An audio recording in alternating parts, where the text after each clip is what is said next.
오늘 저는 주제를 가지고 설교를 하려고 합니다. 그 주제는 삶이라는 제목인데 그저 사는 일에 대한 삶을 말씀드리려고 하는 것이 아닙니다. 예수 믿는 신자들이 하나님께 서원하여 그 삶을 드리게 되는 선한 청지기의 삶을 말씀드리려고 합니다. 그런데 청지기가 어떠한 삶을 살아야 하는지 그 성경의 원리를 생각해 보기 전 시간의 개념을 먼저 살펴보도록 하겠습니다. 그 이유는 삶과 그 시간은 불가분 계속적으로 함께 공존하며 진행하기 때문입니다. 선한 청지기들의 시간의 개념을 살펴보면 과거도 현재도 미래도 하나님께서 주관하시며 하나님의 계획과 그 뜻대로 진행해 가신다는 사실을 믿고 나아갑니다. 2013년 한 해 역시 그러한 관점에서 적용해 봤을 때 이러한 시간의 개념 속에서 삶을 진행하며 나아갔던 개인의 역사에서도 스크린에 필름이 지나가듯 각자의 삶을 진행하셨다는 것을 기억할 것입니다. 그럼 2013년 한 해를 돌아보면 어떠한 생각이 드십니까? 분명 여러 사람들과 다름없이 자신이 걸어왔던 길을 생각해 보면서 평가를 하실 것입니다. 그런데 중요한 것은 인생의 걸음도 평가가 있지만 선한 청지기라는 직분의 삶에도 분명 시간의 개념이 적용되었고 하나님 앞에서의 평가도 분명 내려졌을 것입니다. 그러나 중요한 것은 과거의 후회와 현재의 연약함의 평가가 있다면 그것을 자신의 후회와 연약함으로 그저 안주하는 것이 아니라 자각하고 회개하며 의지적으로 하나님 앞에서 선한 청지기로서의 삶을 계속해서 전진해야 하는 것입니다. 2013년의 때보다 더한 만물의 마지막 때가 다가오고 있습니다. 그렇다면 마지막 때 어떠한 청지기의 삶을 사시겠습니까? 이 시간 하나님께서 저와 여러분 각자에게 허락하신 그 시간의 공간 속에서 선한 청지기로서 어떠한 삶을 살아야 하는지 말씀을 통해 살펴보기를 원합니다. 첫째, 기도의 삶을 사는 것입니다. 다 함께 우리 7절 말씀을 함께 읽어보도록 하겠습니다. 시작. 만물의 마지막이 가까워 왔으니 그러므로 너희는 정신을 차리고 근신하여 기도하라. 아멘. 사도 베드로는 당시 예수 그리스도를 믿는 이유 하나로 고난받는 성도들에게 이미 예수 그리스도께서 받으신 육체의 고난에 대하여 같은 마음으로 그 고난의 갑옷을 삼을 것을 1절에서 명령하였습니다. 이는 에베소서 6장 11절의 말씀에 마귀의 관계를 능히 대적하기 위하여 하나님의 전신갑주를 입으라 라고 말씀하신 그 명령이었습니다. 그런데 베드로의 명령에는 아주 깊은 의미가 숨겨져 있습니다. 즉 구원받은 신자는 신앙의 빛이 환난의 때에 더 밝게 빛나고 오히려 신앙의 연단을 통해 축복의 통로로 나아간다는 사실입니다. 그리고 2절에 이어서 그 후로는 정욕인 음란과 술취함과 방탕과 연락과 무법한 우상숭배 등 이방의 뜻을 쫓는 과거의 죄악된 삶은 이제 그만 족한 줄 알고 이제는 주 안에서 새롭게 시작되는 육체의 남은 때 오직 하나님의 뜻과 영광만을 위한 삶을 살 것을 권하며 이 중요한 때에 바로 첫째로 해야 할 기도의 삶을 권면하고 있는 것입니다. 본문 7절에 만물의 마지막이 가까웠으니 그러므로 너희는 정신을 차리고 근신하여 기도하라 라고 하였습니다. 여기에 만물의 마지막이란 일반적으로 세상의 마지막을 이야기하며 우리 믿는 신자들에게 있어서는 예수님의 재림의 때를 의미합니다. 그리고 이어서 가까이 왔으니로 표현된 단어는 앞서 나타난 예수님의 재림으로 말미암아 긴박한 시간에 대해 더욱 확실히 하고 있습니다. 그러함에 있어서 베드로는 자신이 가지고 있는 종말 신앙을 이야기하며 자신을 위한 삶이 아닌 하나님을 위한 삶을 살아야 함을 강조하는 것입니다. 그것은 개인의 종말과 우주적인 종말이 언제 어떻게 함께 이루어질지 모르니 그 재림의 때를 강조하므로 그러므로 너희는 정신을 차려 기도하라고 명령하고 있는 것입니다. 왜 베드로는 이러한 긴박함을 한껏 강조하며 이런 때에 기도를 하라고 한 것입니까? 그것은 아무리 신자라 할지라도 환경과 상황에 따라 자신이 해야 할 것이 무엇인지 분별력이 떨어지기 때문입니다. 분별이 없어진다면 당연히 자신이 무엇을 해야 할지 흐트러지게 되는 것이고 아무리 시작이 좋다고 하지만 마지막에 가서는 그 목적을 달성하기 어렵기 때문입니다.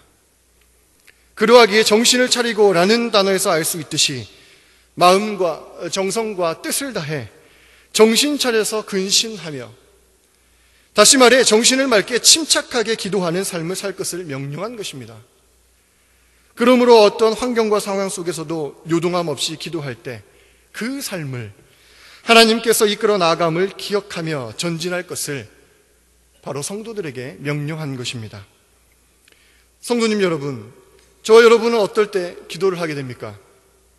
혹시 재물의 풍성함이 필요할 때, 가족의 건강과 자녀들의 미래를 생각할 때 기도를 하십니까?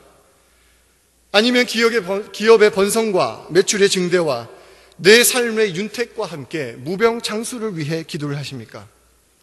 어떠한 기도든 상관없습니다. 좋습니다. 하지만 하나님께서 먼저 자기 자신의 기도를 말씀하신 적이 없다라는 사실을 기억하시기 바랍니다. 다시 말해 요구하는 기도, 꼭 자신 편에서 들어주셔야만 하는 기도를 가르치신 적이 없다는 사실입니다. 먼저 그의 나라와 의를 구하면 더해 주신다라고 말씀하셨습니다. 그렇다면 신자는 먼저 그의 나라와 의를 위해 구해야 하는 것이 마땅한 것이고, 그리할 할 때 더해 주시는 그 은혜, 그리고 그 삶의 전반적인 부분에 더해 주시는 축복을 받게 되는 것입니다. 이는 선한 청지기의 삶에 있어서도 아주 중요합니다.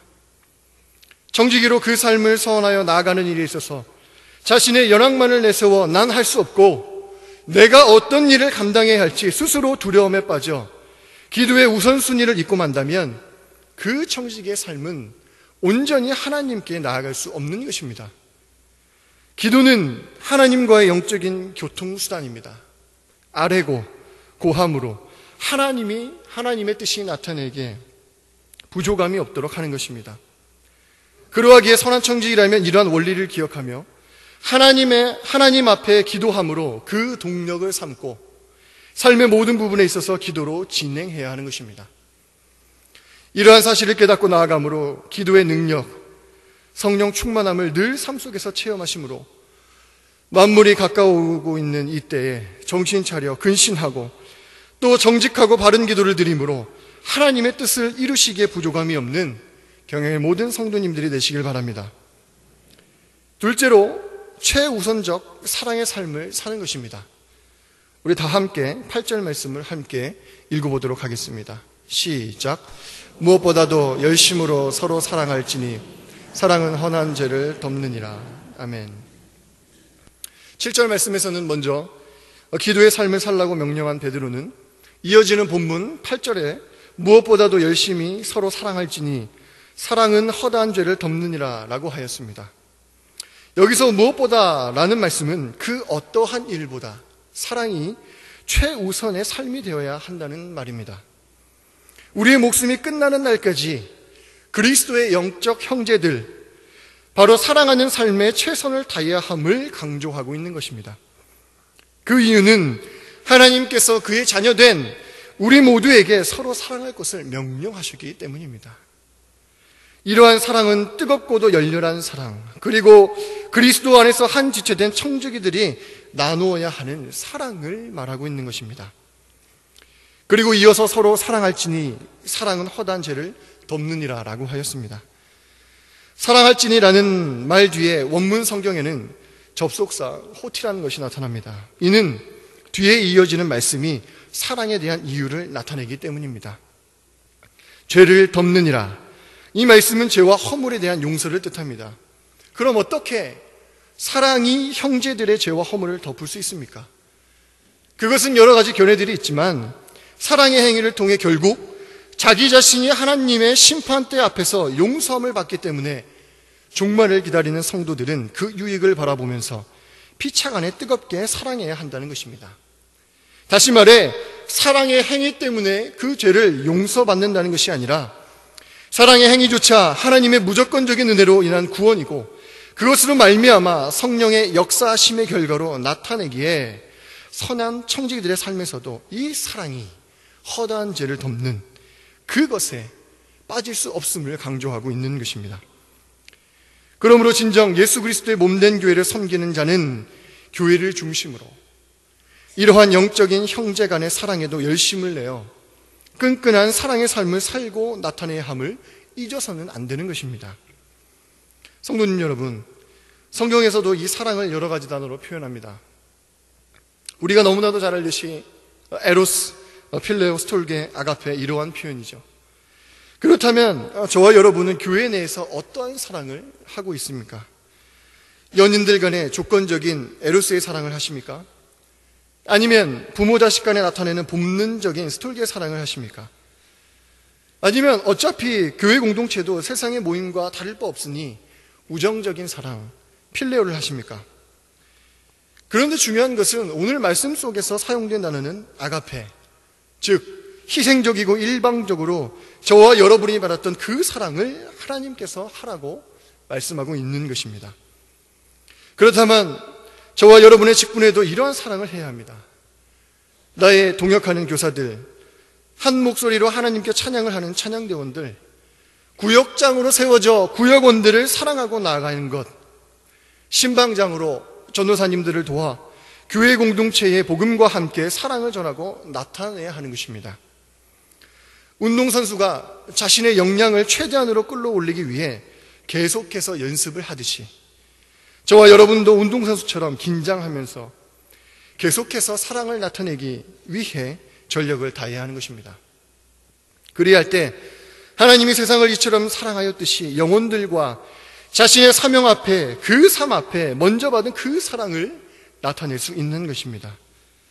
마지막이 가까워오는 이때에 저와 여러분은 먼저 십자가를 바라보고 용서하는 사랑이 얼마나 큰 힘이 되는지 생각해 보면서 더 열심을 품고 예수 그리스도께서 보이신 사랑을 선한 청지기의 삶에서 나타내시기에 부족함이 없으시기를 주님의 이름으로 기원합니다. 셋째로 선한 청지기의 삶을 사는 것입니다. 우리 다 함께 9절과 10절 말씀을 함께 봉독하도록 하겠습니다. 시작. 서로 대답하기를 원망 없이 하고 각각 은사를 받은 대로 하나님의 각양 은혜를 맡은 선한 청지기같이 서로 봉사하라. 아멘. 본문 10절에 각각 은사를 받은 대로 하나님의 각양 은혜를 맡은 청지기같이 서로 봉사하라 라고 하였습니다. 이는 언제 우리의 목숨이 끝날지 모르기 때문에 선한 청지기로서 최선의 헌신과 봉사를 다하라는 말씀입니다. 선한 청지기는 하나님으로부터 하나님의 일을 맡은 사람들을 총칭합니다. 하나님의 일을 맡은 청지기들은 하나님의 은혜의 기초에서 영적인 선물을 모두 다 받았습니다. 그것은 오늘 말씀을 통해 알 수 있듯이 은사와 봉사입니다. 은사와 봉사는 특별한 사람에게만 국한되어 주시는 예언이나 그 방언을 말씀하는 것이 아닙니다. 서로라는 단어에서 알 수 있듯이 예수 그리스도의 공동체를 섬기는 데 있어서 가난한 자를 돌아보고 가르치고 베풀고 세우고 자신의 재능을 선용하고 섬기는 등 유익한 모든 것을 서로 행하라는 것을 말씀하고 있는 것입니다. 그 이유는 하나님께서 그들에게 은사를 맡기신 목적이 다른 것이 아니라 바로 예수 그리스도의 몸된 교회의 유익을 위해서이기 때문입니다. 그리고 11절에 선한 청지기가 교회의 유익을 위해서 은사와 봉사의 삶을 나타내는 데 있어서 오직 하나님의 말씀과 하나님의 공급하시는 힘으로 해야 함을 또 한 번 강조하고 있습니다. 왜 그렇습니까? 자신의 말과 자신의 능력으로 한다면 그것은 자신의 존귀함과 영광이 드러나게 되고 자기가 모든 것의 주인이며 그것이 곧 진리라고 착각하기 때문입니다.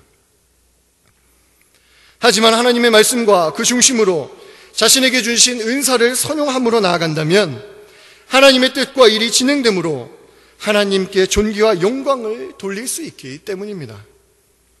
또한 이를 통해 하나님께서 공급해 주신 힘은 언제나 선한 청지기가 하나님 앞에서 영적으로 겸손해지며 내 힘, 내 생각, 내 의지로 하는 것이 아님을 철저하게 깨닫고 그분의 도움을 구하기 때문입니다. 그러하기에 언제나 하나님의 말씀과 하나님이 공급해 주시는 힘으로 선한 청지기는 늘 그 삶을 의식적으로 살아야 하며 그 삶의 목적이 11절 중반절에 나타난 대로 범사에 예수 그리스도로 말미암아 하나님이 영광을 받으시게 하려 함이니 라고 하신 바 오직 하나님께 영광을 돌려야 하는 것입니다. 그러하기에 선한 청지기는 모든 일에 있어서 하나님의 영광만을 생각하기에 그 삶의 분명한 목적이 올바로 오직 하나님의 영광인 것입니다. 성도님 여러분, 선한 청지기의 삶에서 저와 여러분의 은사와 봉사 그리고 섬김의 현주소를 생각해 본다면 어떠합니까? 혹 자신의 기준에 나보다 못한 청지기들을 보면 왜 저런 사람을 하나님께서 사용하시는지 잘 모르겠다라고 생각해 보신 적이 있습니까? 아니면 내가 정말 하나님 앞에서 선한 청지기라고 자부하신 적이 있으십니까? 그런데 중요한 것은 우리 자기 자신의 기준과 하나님의 기준은 다르다는 것입니다. 그리고 청지기로 세우시고 은사와 봉사로 섬기라고 명령하신 것은 은사의 주인은 하나님이요 은사를 받은 사람은 청지기에 불과하며 은사의 목적은 오직 하나님과 교회를 섬기고 나아가기 위해 주셨다라는 사실입니다. 그렇다면 누구를 먼저 판단하여 그를 정죄하기보다 오직 하나님과 교회의 유익만을 생각하며 나아가야 하는 것이고 어떠한 환경과 상황 속에서도 하나님과의 관계를 분명히 하며 그것을 통해 오직 하나님께 영광을 올려드려야 하는 것입니다. 저와 여러분에게 하나님께서는 2013년을 청지기의 삶을 살도록 지금까지 인도해 주셨습니다. 그렇다면 이 시간 이후 남은 12월과 2014년 어떠한 삶을 사시겠습니까? 답은 하나, 동일하게 선한 청지기로서 그 은사대로 자신의 직분을 지키고 감당하며 다른 것이 아니라 교회를 위해 봉사하고 서로를 섬기며 우리의 언제나 영원한 모토인 오직 하나님께 영광을 돌려야 하는 것입니다. 그래야 할 때 선한 청지기들의 삶은 하나님으로부터 놀라운 은혜와 은총을 받을 수 있는 것입니다. 이러한 사실을 기억하며 후회 없이 멋진 선한 청지기의 삶을 사시기를 주님의 이름으로 기원합니다. 아멘. 경애의 성도 여러분, 오늘 헌신을 다짐하시는 우리 92에서 94 여전도회 회원 여러분, 저와 여러분에게 주어진 시간은 하나님께서 허락하신 시간입니다. 그러하기에 하나님이 허락지 아니하시면 우리는 누구도 예외 없이 1분 1초도 살지 못하고 나아갈 수 없는 것입니다. 그렇다면 어떠한 삶을 사시겠습니까? 세상 사람들과 같이 그저 자신의 명예와 권력, 물질, 자녀들의 형통, 질 좋은 삶, 무병장수 이 모든 것만을 꿈꾸며 하나님 앞에 고하고 그 삶을 전개하시겠습니까? 아니면 한 번 오고 한 번 가는 삶 멋지게 주님을 위해 선한 청지기의 삶을 사시겠습니까? 결과적인 판결은 하나님께서 하시지만 선택과 결과의 책임은 모두 저와 여러분이 져야 하는 것입니다. 그러하기에 정말 신앙을 갖고 매일의 삶을 살아야 하는 것, 우리는 잊어서는 안 되는 것입니다. 아니, 하나님 안에서 하나님의 뜻을 쫓는 거룩한 삶을 살아야 한다. 이 삶의 그 진행을 잊어서면 안 되는 것입니다. 경영의 성도님들의 삶이 그러하시길 기도합니다. 오늘 헌신하시는 여전도의 회원 여러분들이 선한 청지기의 삶을 사시기를 기도합니다. 그리고 더 나아가 육체의 남은 때를 쉬지 말고 기도하며 그리스도의 사랑을 실천하며 경영의 모든 성도님들이 사시기를 바랍니다. 주님의 선한 청지기로서 오직 하나님의 영광을 위하여 헌신, 봉사, 충성하며 모든 축복을 받으시길 바랍니다. 그래야 할 때 놀라운 하나님의 은혜를 체험하게 되는 것이고 그 모든 축복의 체험이 우리의 선한 모든 영역에서 선한 파장으로 점점 더 나아가 우리가 염려하지 않아도 우리의 가정, 우리의 기업, 우리의 믿음, 우리의 신앙생활에 있어서 영역을 뻗어 나아가는 것이고 그래야 할 때 우리는 하나님의 진한 축복을 받게 되는 것입니다. 그러므로 오늘 재림신앙, 종말신앙을 통해 선한 청지기가 가져야 할, 신자들만이 가져야 할 믿음 가운데 그 삶 속에서 체험함으로써 육체에 남은 때, 다시 말해 우리의 생명이 다하는 그날까지 최선을 다해 기도와 사랑과 선한 청지기의 삶을 사심으로 하나님께만 영광을 올려드리는 경애의 모든 성도님들이 되시기를 주님의 이름으로 기원합니다. 아멘.